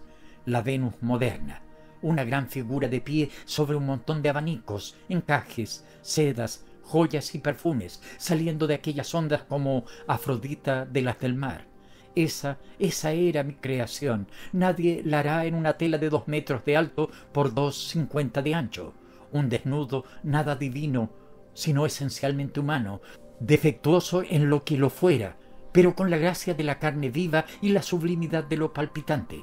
Preparé el tablado, puse en él todos los narrados objetos, las sedas, el raso y el moaré formaron por el arreglo de mi mano la masa de pedestal, la parte baja del cuadro, e imitaron con sus pliegues las líneas ondulantes de un mar en que diademas, brazaletes, sortijas, joyas de todas clases combinaban sus oros distintos y las variadas luces de brillantes, esmeraldas, rubíes y topacios. Los encajes aparecían en lo más alto como espuma de aquella ola y como fondo para la figura. Oh, el fondo quería yo que no tuviese transparencia alguna, el fondo pesadamente lujoso, opaco, que en mi opinión caracteriza más y más adecuadamente, sirve para cielo de una diosa de esta triste edad que alcanzamos. Elegí el terciopelo. Fue puntual. A las 9 se presentó con sus mismos harapos, su mirada, que había hecho profunda la miseria, su cara de hambre y belleza, su sonrisa enigmática de doncella que ha oído ya las revelaciones del ángel malo y que ha rechazado el pacto con el demonio de la seducción, pero que ha leído las cláusulas con todo su cuerpo aterido de frío, las manos amoratadas, arrebujándose en un mantoncillo que ceñía las líneas del contorno. En el centro del estudio la estufa atestada de carbón. ¡Oh, qué buen calor hace aquí! Era morena, el tipo madrileño, más bien baja que alta. Buena estatura, porque así era fácil que fuese mejor proporcionada. Hícela sentar ante la plancha de hierro que estaba candente y a poco reapareció el cálido color en sus mejillas. Miró a su alrededor con curiosidad, más que de mujer, de niña. Luego, con asombro por los raros arcenes, los sitiales, las armaduras, los cuadros, los tapices, los vaciados en yeso. Dios mío, cuánta cosa tiene usted. La exclamación primera de los que no tienen nada. Cuando terminé mis preparativos, detrás de ese biombo puedes desnudarte. Vamos a empezar. Se estremeció y se me quedó mirando con descaro. ¿No me has oído? No quiero perder tiempo. De propósito me mostraba brutal e imperioso. Es el mejor medio de acabar con los escrúpulos de primera sesión de una modelo de desnudo. Me dio, en efecto, buen resultado. Obedeció. ¿Para qué contar al magistrado con toda minuciosidad lo que desde aquel día ocurrió en mi estudio? No escribo ninguna novela, ni estas líneas tienen fin literario de ningún género. Son mi declaración, lo que yo hubiera contestado en mi interrogatorio. Supongo las preguntas y así digo: sí, señor juez, soy español, vecino de Madrid, pintor laureado, cuya firma conoce toda Europa. Es cierto que yo tomé y alquilé para modelo en enero del año pasado a una pobre muchacha que se presentó en mi estudio para pedirme una limosna.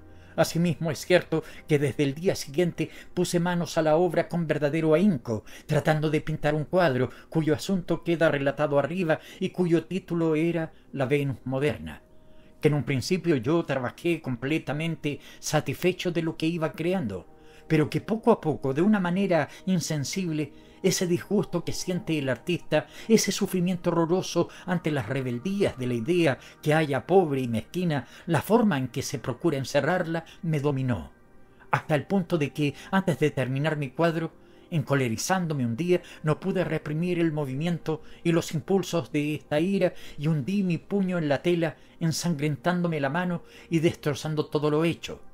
Que si tengo el carácter violento e irascible, ante la contradicción, como lo tiene todo el mundo, y ante las contrariedades mucho más que cualquier ser humano. Este es mi carácter. Ya sé yo que el pobre lienzo, maldita la culpa que tenía, porque lo único culpable en todo esto ha sido mi torpeza. Pero tampoco ella, continuó. Pero permítame el magistrado que, anticipándome a los argumentos de la defensa, enumere las circunstancias atenuantes. Una vez roto el lienzo, no sentí pesar ni arrepentimiento por mi arrebato. Lo hice cuando adquirí la convicción de que mi obra era detestable. Romper un cuadro debe ser para el pintor cosa tan fácil, tan natural y corriente como para un buen escritor romper una cuartilla. Solo las medianías aman lo suyo y siempre lo creen irreprochable. Únicamente empecé a cobrarle miedo a la empresa. Había una dificultad, pero ¿cuál era?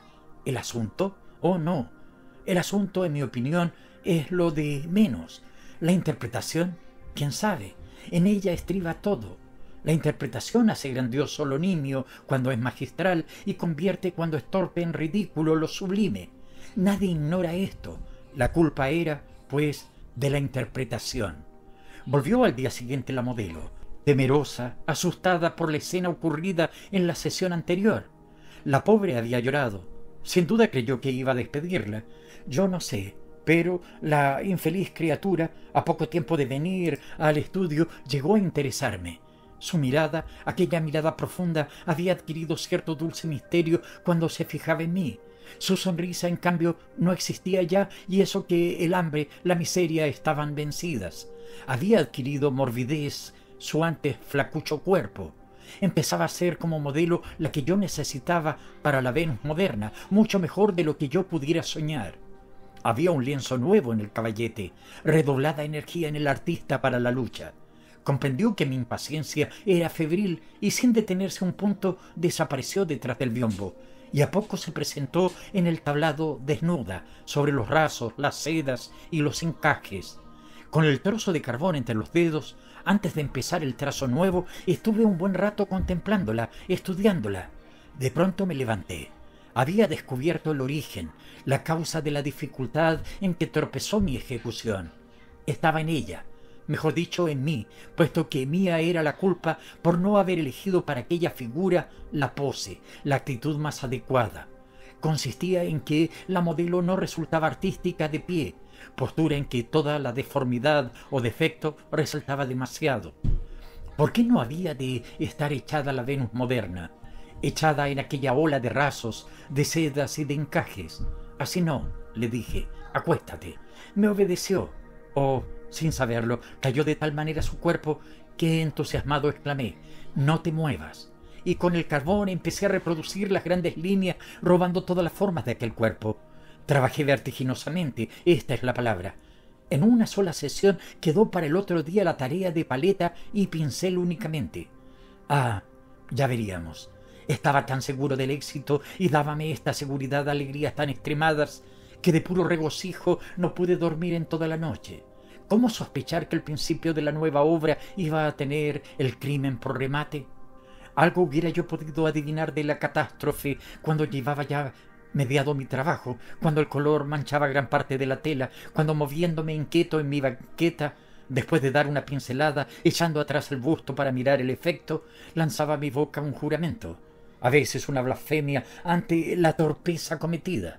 No, decididamente la Venus moderna estaba en el pedestal palpitante, llena de juventud y de vida. Estaba en el tablado, pero no en el cuadro.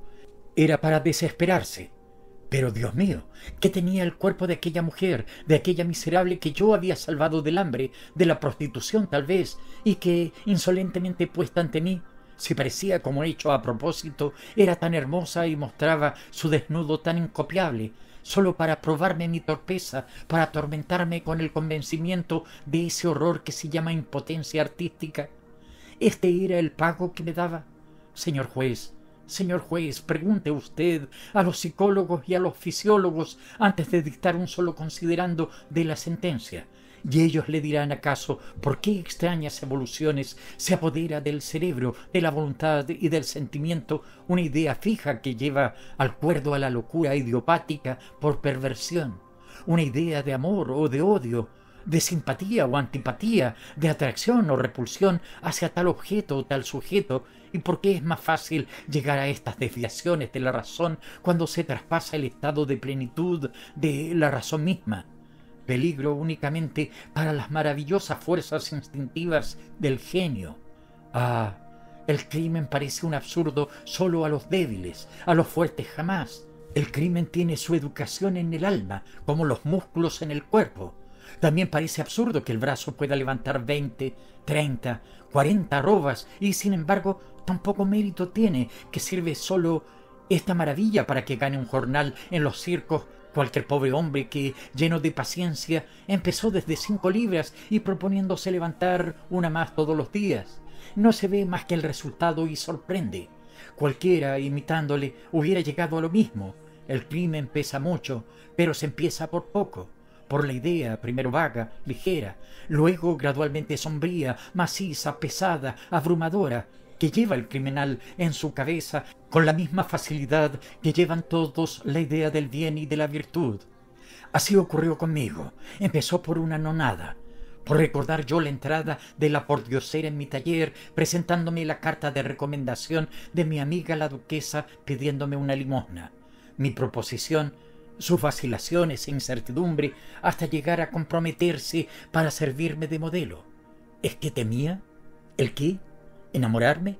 Luego ella, en cierto modo, estaba segura de lo acabado de sus formas, de la expresión bella, admirablemente bella de su rostro. Estaba segura de que, médico o pintor, por invulnerables que hicieran la ciencia al uno y al arte al otro, sus armas traspasarían la coraza y, desnuda o vestida, triunfaría de su insensibilidad. Luego era una añagaza.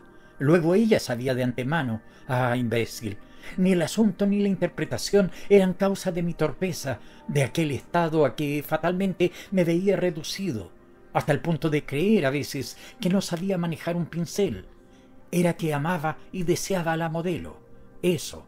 Y hasta entonces lo había sentido mi corazón, pero la inteligencia no lo había descubierto.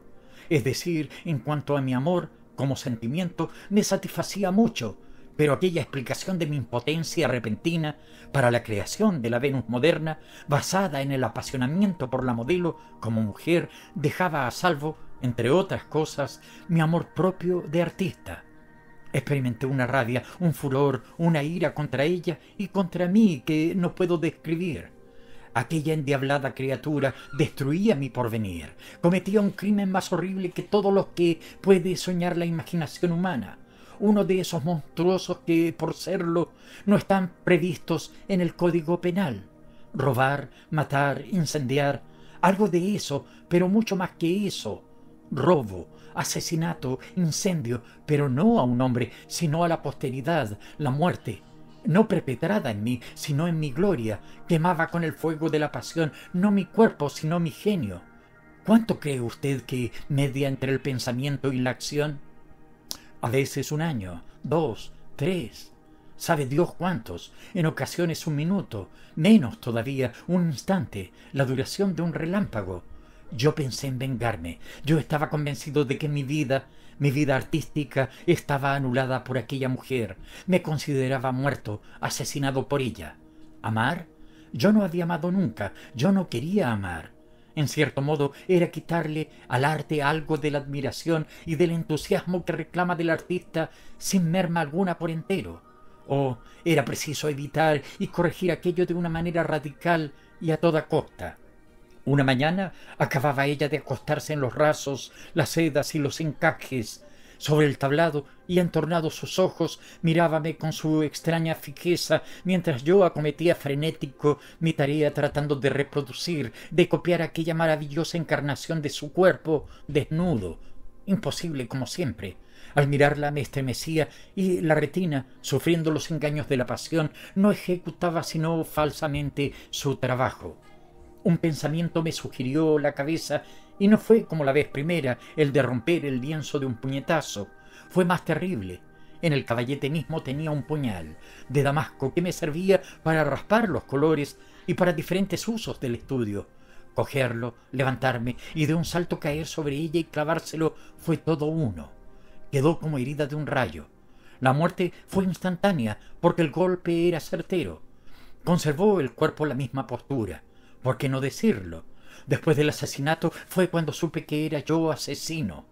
A la cólera iba a suceder el llanto, llanto con sollozos y gemidos, como el de los niños, como el de las mujeres. Pero de improviso quedé inmóvil de asombro, maravillado. ¡Qué hermoso cadáver! Parecía como que la muerte la hubiera transfigurado. La fiebre artística de la creación me acometió de nuevo. Pronto, otro lienzo. No me detuve en dibujar, dibujé pintando, trabajé todo el día hasta que oscureció. Luego me senté junto a la muerta y así esperé hasta el alba para empezar de nuevo. En 2 sesiones quedó terminado. Después de muerta ya no la amaba. Ahora puedo matarme. La Venus moderna está ahí. En esta edad Venus ha muerto. Esa es, pues, la Venus de esta edad, una mujer asesinada, muerto contento. Lego a la justicia humana mi doble crimen, a la posteridad, para que me lo perdone una obra maestra, Ángel Miguel. Postdata. Se me olvidó declarar lo principal. Señor magistrado, la modelo se llamaba Soledad y su madre Andrea Martínez. El padre desconocido, aunque ella sabía que el seductor de su madre fue un estudiante de Derecho que vivió y cursó en Madrid allá por el año de 1860. El juez lanzó una interjección terrible y la carta cayó de sus manos. Andrea Martínez, mi modista, mi primer amor, Soledad. Así la bautizamos. Miserable, la modelo era mi hija. Y luego, palideciendo, no, el miserable soy yo. Y mandó llamar al escribano. La ciudad muerta. En esta obra nos sumergimos en el relato de un hombre que, impulsado por un insólito deseo de explorar lo desconocido, se embarca en un viaje hacia un lugar que despierta su curiosidad. Philosophical Town, una ciudad en el Cabo de Buena Esperanza. Este destino, descrito como un sitio de sorprendente cultura y modernidad, guarda un misterio que desafía las convenciones de la civilización europea. A través de sus encuentros y descubrimientos, nuestro protagonista nos lleva por las calles impecables y los mercados espléndidos de esta enigmática ciudad, solo para revelar que su verdadero tesoro radica en su extraordinario cementerio. En este relato, las ruinas de un pasado glorioso y las historias personales de los habitantes se entrelazan, revelando los secretos de aquellos que buscaron fortuna, gloria y amor solo para enfrentar la inevitable decadencia. La ciudad muerta es una narración que nos invita a reflexionar sobre la fugacidad de la vida y la permanencia de la muerte, mostrando cómo las aspiraciones humanas pueden quedar sepultadas bajo el peso del tiempo y la historia. Acompáñenme a descubrir los secretos de Philosophical Town y a explorar la profundidad de sus intrincadas historias. Comencemos con La ciudad muerta. Capítulo 1. Entré en la librería de Baillier, compré el libro y regresé a mi cuarto de la fonda. Constaba la obra de 3 tomos y era su título Diccionario de los turistas. No sé cómo sentí de repente aquella pasión por los viajes, pero mi deseo iba acompañado de tantas condicionales que no podía satisfacerlo. Era joven, gozaba de una salud robusta que me permitía no temer los rigores de ningún clima. Estaba soltero, libre como el aire, y odiaba a los seres que esperan la muerte en el mismo sitio donde nacen. Pero a mí no me inspiraba curiosidad ninguno de los países por donde generalmente se viaja. Francia está a la puerta de casa. Francia es tan conocida, prodigan tanto en sus libros los escritores franceses las descripciones detalladas de su patria, sus novelistas estudian tan minuciosamente la sociedad en que viven, que no es necesario molestarse para recorrer en ferrocarril sitios donde ha estado nuestra imaginación infinidad de veces. Inglaterra está un poco más lejos, pero no es mucho. En cuanto a los alicientes de este viaje, son nulos. Yo me figuro a Inglaterra como una gran fábrica llena de obreros miserables, mientras los accionistas de la empresa circulan entre ellos irreprochablemente vestidos de etiqueta y por encima de esto mucho humo, de carbón, de piedra, altos hornos, ruido de máquinas de vapor, una tierra oscura, negra, la tierra de las minas, nieblas a todas horas y ninguna flor en los cabellos de aquellas mujeres, rubias como el oro y blancas como el mármol. Italia, sí, Italia, la patria de las bellas artes, pero también de las bellas mentiras. Un papa declarando que está preso y que es pobre, y vive en un palacio tan grande como una ciudad, y cobra como limosna todos los días la fortuna de Montecristo. Mujeres que cantan como los pájaros, rezan como las vírgenes y aman como las bacantes. Hombres que pintan, esculpen, versifican, y en una palabra, un pueblo entero lleno de cuadros, estatuas, partituras y poemas. Un museo grandioso donde el que no es expositor es Cicerone, y el extranjero pasa por ignorante y tiene que admitir la tutela de todos. Pero, ¿qué más? Europa entera no merecía la pena de que yo viajara. ¿Cómo? ¿Estudiar la civilización europea? ¡Qué necio estudio! Europa, un continente que tiene el Mediterráneo y sol abajo, progreso y cultura en el centro, y arriba nieves perpetuas, zares eternos, déspotas y siervos, y por todas partes fronteras que ya no separan nada, soberanos que visitan a los presidentes de las repúblicas, el miedo internacional colocando ante las bocas de los cañones esa muralla de papel escrito que resiste a las balas del mayor calibre, que extingue el odio de raza, porque lo somete a discusión, la diplomacia, en fin, sirviendo de padrino en todos los lances, prometiendo la lucha cuando es tan reciente el rencor como el insulto, y dejando pasar días para que todo termine en explicaciones mutuas. ¿Qué podía yo aprender en un viaje por Europa? En esta disposición de ánimo empecé a hojear el diccionario de los turistas. Difícil me hubiera sido decir lo que yo buscaba. Algo raro, un país extraordinario, nuevo Gulliver. Hubiera deseado ver confirmada la existencia de la isla de los enanos o de los gigantes. De pronto me detuve en la lectura de una página. Decía lo siguiente: Philosophical Town, ciudad, 4 millones de habitantes. Se encuentra situada en el Cabo de Buena Esperanza, en los límites de las posesiones inglesas. Notable y curiosa para el turista por más de un concepto, pues llama la atención el grado de cultura que han llegado aquellos colonos, superior al de las capitales más civilizadas de Europa. Es ciudad tan original en todo que, a pesar de poseer notabilísimos monumentos y edificios de gran mérito, sus moradores cifran su orgullo en el cementerio, el cual, según relatos de personas que lo han visitado, es en efecto una verdadera maravilla, justificando plenamente no sólo estos elogios, sino también la razón que asiste a la metrópoli en haber denominado con tan extraño nombre a esta población de sus colonias, Philosophical Town, es decir, ciudad filosófica. No quise continuar leyendo. Mi decisión se formó al mismo tiempo que se despertaba mi curiosidad. Dediquéme con febril impaciencia a los preparativos de mi partida, y el día 4 de mayo de 1880 es decir, al mes de estos sucesos, me embarcaba en Cádiz en un magnífico vapor de la Great Atlantic Company con rumbo a la colonia del Cabo. Capítulo 2. No hablaré de los incidentes ocurridos durante la travesía ni de mi desembarco en aquel extremo del continente africano. si no es para decir que conseguí de algunos personajes ingleses con quienes procuré trabar amistosas relaciones, cartas de recomendación para 3 personajes de Philosophical Town, y provisto de este necesario talismán, continué mi empresa, llegando en breve a la ciudad, cuyo solo nombre había tenido fuerza bastante para alejarme de mi patria. Philosophical Town no defraudó las esperanzas que me hizo concebir.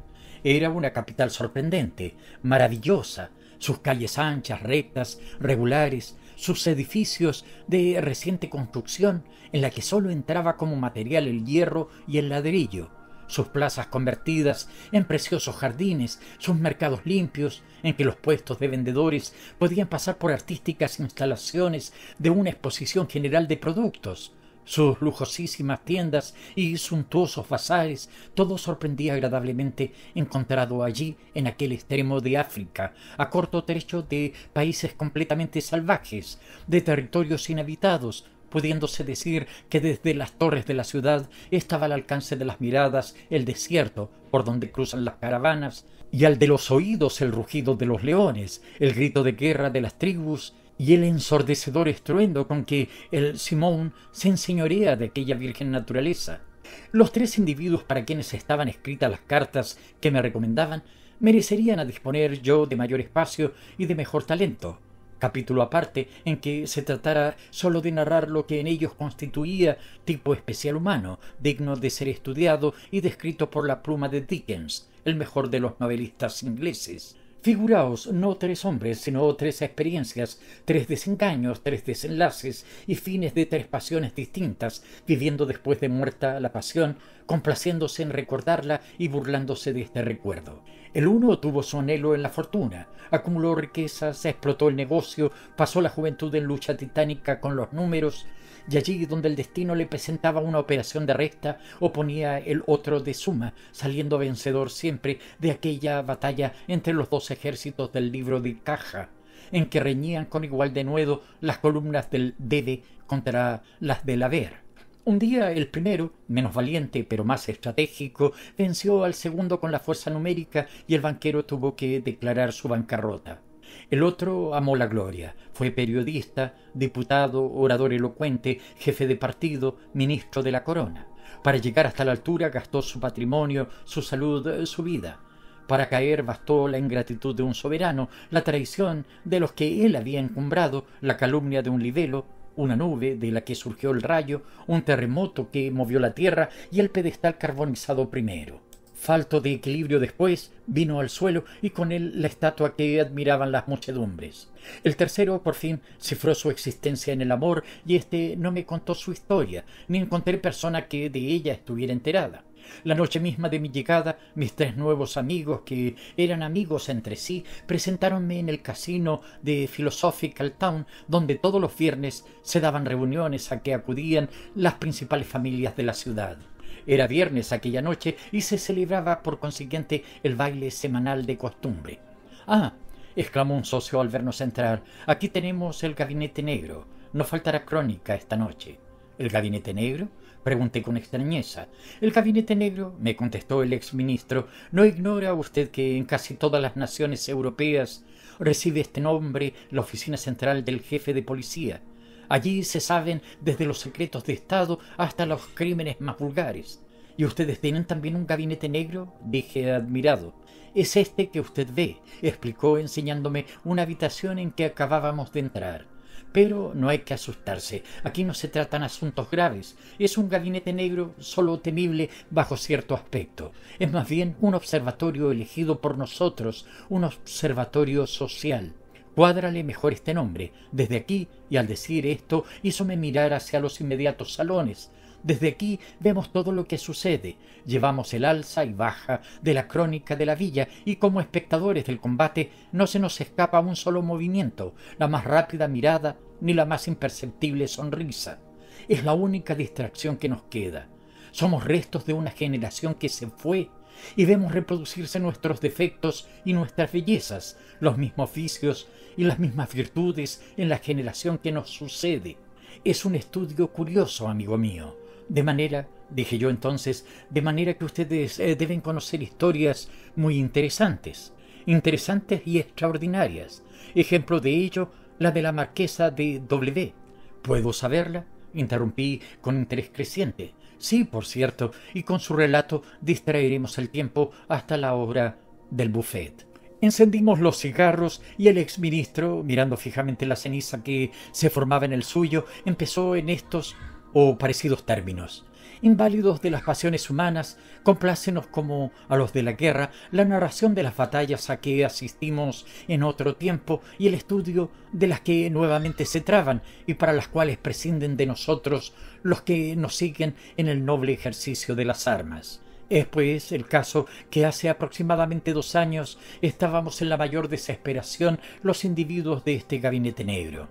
Escaseaban las aventuras galantes. El libro de nuestra crónica tenía una página en blanco y al frente de la página un nombre, el de la marquesa de W, heroína de este cuento.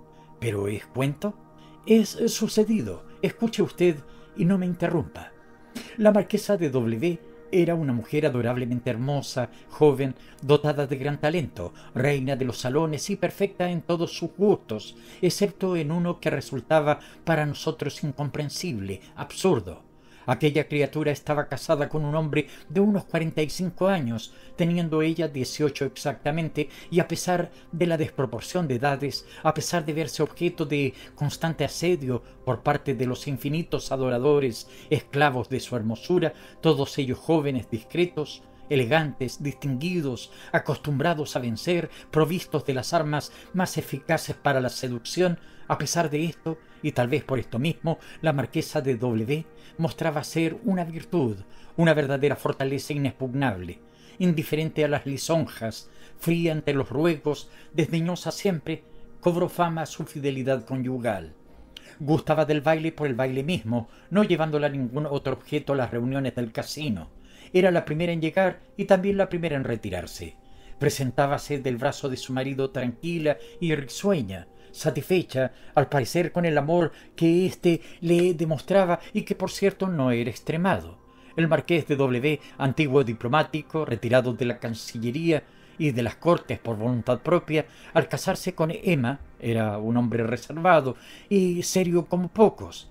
Nadie ocultaba mejor sus impresiones. La máscara diplomática que llevó tanto tiempo llegó a sustituir de tal modo su fisonomía que al devolver sus credenciales olvidó, sin duda, quitársela del rostro y continuó con ella puesta toda la vida.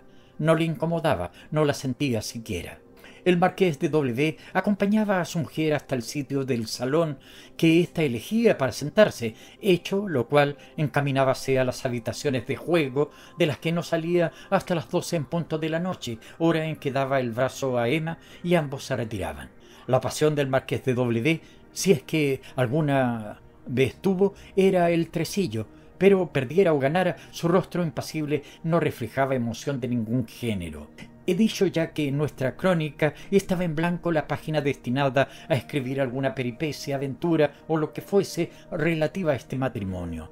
Desesperábamos de conseguir nuestro objeto y no debo ocultar que jamás sentimos mayor ira ni tampoco mayor vergüenza. Emma destruía con el ejemplo todas nuestras convicciones, todas nuestras máximas reunidas en esta que el pesimismo lega a la experiencia. No hay hombre honrado ni mujer virtuosa. Cuando nos disponíamos a declarar disuelta la asociación, a suprimir el gabinete negro, a confesar en público el error de la doctrina que profesábamos, un suceso inesperado hízonos redoblar la vigilancia, volver a nuestras antiguas sospechas y malicias y confiar en el triunfo. Acababa de llegar a Philosophical Town un capitán de húsares, Sir David Dick, que venía de Londres precedido de una reputación equivalente a la que en España, su país de usted, gozaba el famosísimo don Juan Tenorio. Dick se batía como un maestro de armas, enamoraba como Byron, gastaba una fortuna en una noche de orgía, era hermoso como Luzbel y despreciaba por igual el oro, las mujeres y el peligro. Contábanse sus aventuras como se cuentan las leyendas. Había en él una atmósfera extraordinaria, excepcional, que le rodeaba, y nadie al verle ponía en duda lo que sus comentadores iban refiriendo. Presentábase ante las mujeres como se presenta un rey ante sus súbditos, y así penetró por esas puertas en la memorable noche en que, al verle, vimos nosotros renacer nuestras esperanzas. Pero entre las frentes que se inclinaban sumisas, como se inclina la de la esclava en presencia de su señor, entre los corazones que sentían al mismo tiempo el mismo latido, entre las mejillas que se ruborizaron, entre aquel general homenaje femenino, hubo una mujer que permaneció impasible, tranquila, serena, mirándole como la fiera que desafía al domador. Pero el domador lo era de raza, y a su encuentro se dirigió resueltamente. La rebelde era la marquesa de W. El gabinete negro, como usted supondrá, se preparó a tomar notas de lo que sucediera. Dick invitó a Emma para el rigodón que empezaba a preludiar la orquesta. Emma no podía rehusar aquella invitación sin incurrir en una falta a todas las conveniencias sociales. Aceptó, pero hubo en su aceptación tanta frialdad que el gabinete negro siguió con el lápiz levantado sobre la página sin manchar su blancura. Mientras duró el baile, Dick no consiguió ninguna ventaja. A sus miradas bajábanse aquellos hermosísimos ojos, a sus palabras contestábanle con monosílabos los frescos labios, y por último en aquella noche nuestro Tenorio fue derrotado, aunque sí logró conquistar la amistad del marido, con lo que vino a demostrarnos que la derrota, lejos de desanimarle, empeñaba más su amor propio. El gabinete negro supo que al siguiente día Dick visitaba a los marqueses de W, y que el marqués le trataba con tanta deferencia como desdén era el que mostraba la esposa hacia su nuevo adorador. No quiero cansar inútilmente vuestra atención. El capitán de húsares comprendió que la plaza no se rendiría sino después de un largo asedio, y fue constante. No le desesperaba acudir todos los viernes al casino y ver acogido siempre con idéntica frialdad sus galanteos. Por último triunfaron nuestras presunciones y Dick vio premiada su constancia. Pero fue tan pequeño el triunfo y tan corto el premio que, a tratarse de otra mujer menos insensible que la marquesa, no hubiera merecido consignarse. Era el 11 de diciembre de 1881. Emma llegó al baile más temprano que de costumbre. Sus miradas tenían aquella noche un brillo insólito. Su rostro coloreábase como si estuviera dominada por una impresión nueva, y su respiración era la de la fiebre agitando el seno aprisionado en el raso del traje de baile. Fuera por causas fisiológicas o por otra razón cualquiera, reflejábase en toda su persona la luz radiante que despierta a la mujer de improviso del sueño de la indiferencia al penetrar en su alma el día del amor. El capitán quedó como nosotros, maravillado de aquella transformación que le sorprendía agradablemente. La marquesa bailó, no ya un rigodón, sino todos los que Dick solicitó, siempre con éxito. Nuestro don Juan no estuvo nunca más seductor, más terriblemente hermoso, y por fin, allá a las 11 de la noche, anotaba el gabinete negro en la famosa página lo siguiente: David Dick, capitán de húsares, consigue en este momento que la marquesa de W, después de bailar con él un rigodón, en que esta pareja ha llamado la atención por sus frecuentes distracciones, le conceda el favor de dejar caer su abanico. David Dick se apresura a devolvérselo, cuidando mucho de estrechar su mano. La marquesa, lejos de incomodarse, le mira de un modo enloquecedor y deja aparecer en sus labios una sonrisa. En aquel mismo instante se presentó a la entrada del salón el marido de Emma. Era la primera vez que terminaba tan pronto su partida de tresillo. El marido, con su impasibilidad de siempre, acercóse al sitio donde estaban Dick y su mujer, y dando el brazo, no a ésta, sino al capitán, le dijo con tono afable: «Me canso de jugar. Esta noche me duele la cabeza. ¿Quiere usted acompañarme a dar un paseo?» El capitán se prestó a ello, bien a pesar suyo. «Volveré por ti a las 12, lo mismo que siempre», dijo el marqués de W a su consorte, y los dos amigos salieron del baile. En efecto, a las 12 en punto, el diplomático entraba de nuevo en el casino para recoger a Emma, regresando el matrimonio a su casa. Si ese maldito tresillo continúa hasta la hora de siempre, tengo el presentimiento de que esta misma noche llenábamos la página empezada, dije yo a estos señores. «Oh, no hay que desesperar», me contestó el ex banquero. partida aplazada hasta el próximo viernes. Capítulo 3. Los acontecimientos que siguen, continuó el exministro, no los relato como testigo presencial, pero son tales como han llegado a nuestra noticia por conducto fidedigno. En la mañana del sábado, la hermosísima marquesa de W acababa de despertarse cuando entró su doncella una carta. «Para la señora», dijo. Emma rompió el sobre, leyó primero y se indignó después. La carta no contenía más que lo siguiente: el capitán de húsares David Dick, 11 de diciembre de 1880 y San Bernardo 3 tercero. ¿Cómo? Un insignificante favor bastaba para que semejante fatuo la creyese tan abyecta que sin más miramientos procediera de este modo. Porque no cabía duda, el nombre del capitán y las señas de su casa enviados así eran una cita. Citarla, suponer que se rebajaría hasta el punto de acudir a casa de un amante, ella, la marquesa de W. A la verdad, Dick estaba loco. Si entonces se hubiera presentado en la casa, Emma, herida en su amor propio, mandaría que lo despidieran sus lacayos. Pasó el día entregada a un furor, a un deseo de venganza tal que no puede describirse. Por la noche asistió al teatro. Su único objeto era encontrar al capitán para hacerle públicamente una ofensa igual a la recibida. Pero Dick no se presentó en las butacas. Emma, de regreso en su habitación, se desnudó rompiendo cuanto se oponía en su traje a la nerviosa agitación de los dedos. Llamó torpes a todas las doncellas y no pudo en toda la noche conciliar el sueño. A la mañana siguiente volvió a recibir la afrentosa misiva. El capitán de húsares, David Dick, 11 de diciembre de 1880 y San Bernardo 3 tercero. Hízola 50 pedazos, se vistió apresuradamente y al poco rato llegó a casa de Carolina. Carolina era su amiga del colegio. Emma no tenía secretos para ella. Contóle lo que le sucedía y Carolina escuchó el relato sonriendo. «No tienes razón para enfurecerte», arguyó. «La conducta de Dick no es muy correcta, ciertamente, pero reflexiona un poco. Dick te ama. Eso todo el mundo lo sabe, excepto tu marido. Ese despecho que sientes prueba que le amas también. Yo le odio. El odio es ya una pasión. Lo que tú odias no es otra cosa que el proceder empleado contigo por el capitán. Pero debes comprender que, lejos de ser una grosería, es un exceso de delicadeza por parte de Dick. ¿Cómo? Tú eres una mujer casada. Dick no puede escribirte una carta de amor sin comprometerse y comprometerte. Nada se extravía tan pronto como un papel escrito cuando tenemos interés en que no se pierda.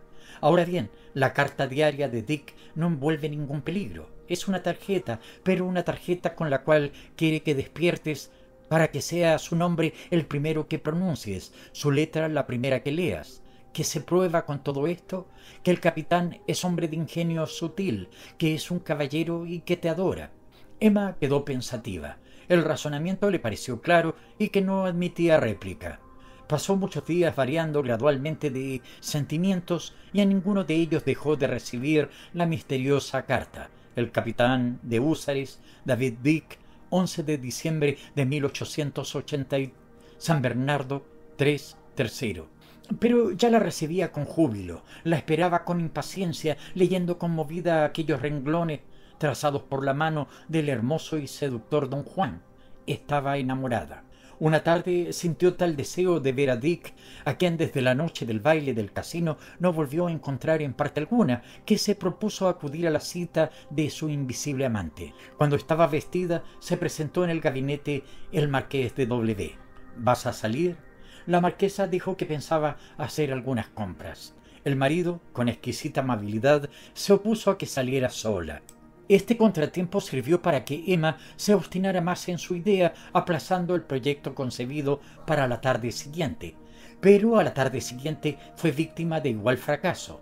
Voy de visitas, y como supongo que te aburrirías en ellas, he pensado cargar yo sola con este enojoso deber. Te equivocas, Emma.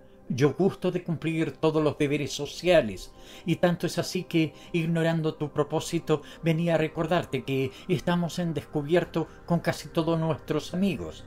Ya ves qué coincidencia. No hubo remedio. Los marqueses de W recorrieron las calles de Philosophical Town en todas direcciones. El marqués sostuvo con la mayor seriedad esos diálogos interesantes acerca del tiempo, de los teatros, de las noticias que se recibían de Londres, y no se mostró en manera alguna cansado de tal ejercicio. Hablaba con las viejas, de los predicadores, con las jóvenes de figurines, con los hombres de política y con los chiquillos de juguetes. Emma regresó desesperada. ¿A dónde iré yo mañana que pueda ir sola? Este era su pensamiento. De repente tuvo una idea luminosa. De seguro que no la acompañaría su marido. Mañana, exclamó dirigiéndose a éste, pienso ir a las 40 horas. ¿Quieres acompañarme? Terminó con una sonrisa triunfante. Iré con mucho gusto, contestó el marqués, inclinándose con extremada galantería. Aquello era ya inconcebible, absurdo. Inmediatamente envió un aviso a Carolina, invitándola a tomar el té con ella. Carolina se presentó y el marqués de W dejó solas en el gabinete a las dos amigas. ¿Qué me aconsejas? Mi marido, que antes me dejaba en completa libertad, se ha convertido en eterno acompañante mío. Busca, por Dios, un medio para que yo salga sin él. Quiero ver a Dick. ¿Sigues recibiendo su carta? Todos los días. Carolina reflexionó. El resultado de sus reflexiones fue el siguiente. Anúnciale a tu marido que es viejo y, como todos los viejos, debe tener horrible miedo a la muerte. Anúnciale una cosa. ¿Cuál? Dile que mañana, en lugar de rezar las 40 horas en la iglesia, tienes el propósito de ir conmigo a visitar el cementerio. Ya verás cómo uno viene hasta allí. ¿Ir al cementerio? Sí, es un buen pretexto. Ya sabes que el cementerio de esta población pasa con justicia por ser una obra de arte. Tú no lo has visto y quieres verlo. No tienes nada de extraño este deseo. Convenido así, al otro día, cuando el marido se presentó en el gabinete de su mujer, encontró en él a Carolina. «Ah», exclamó saludándola, «¿usted viene también a rezar las 40 horas?» «Hemos cambiado de proyecto», contestó Emma. «No vamos a la iglesia. Entonces, vamos a ver el cementerio. Carolina, suponiendo que tú no querrías dar este triste paseo, me dedica la tarde». «Has hecho mal en molestar a esta señora», replicó el marqués, «porque precisamente yo conozco muy bien el cementerio y nadie mejor que yo puede servirte de cicerone». Las dos amigas enmudecieron y, disimulando Emma su enojo, siguieron al marqués hasta el estribo del carruaje. Cuando éste se detuvo ante la verja del sagrado recinto, bajaron Emma y Carolina, y el marido tomó la palabra mientras que ellas aparentaban examinar los nichos y los mausoleos. «Esta es la necrópolis más grandiosa que se ha construido en los tiempos modernos. No me detendré a detallar las riquezas aquí acumuladas. Hay, como ven ustedes, estatuas yacentes, mausoleos en que el bronce y el mármol forman unidos artísticas labores semejantes a las de la arquitectura árabe. Pero lo principal, lo que con justicia ha conseguido excitar la admiración de propios y extraños por su originalidad incontestable, es el pensamiento que presidió a su construcción. El arquitecto quiso que, pues esta es la mansión de los muertos, nuestros difuntos tengan aquí una ciudad en un todo idéntica a la ciudad de los vivos. Así el cementerio está dividido, lo mismo que Philosophical Town en calles y plazas, y estas calles y plazas llevan los mismos nombres. Ah, querida Emma, tú no sabías esto. Mira, mira, aquí tienes entre otras esta calle. Es la calle de San Bernardo. Emma se estremeció. Su marido, sonriendo siempre, hízola penetrar en aquella crujía y continuó diciendo: «Las calles de esta ciudad muerta tienen también las casas numeradas. Mira estos nichos, tienen el número 1 y estos que siguen el número 3. Emma y Carolina levantaron a un tiempo la cabeza.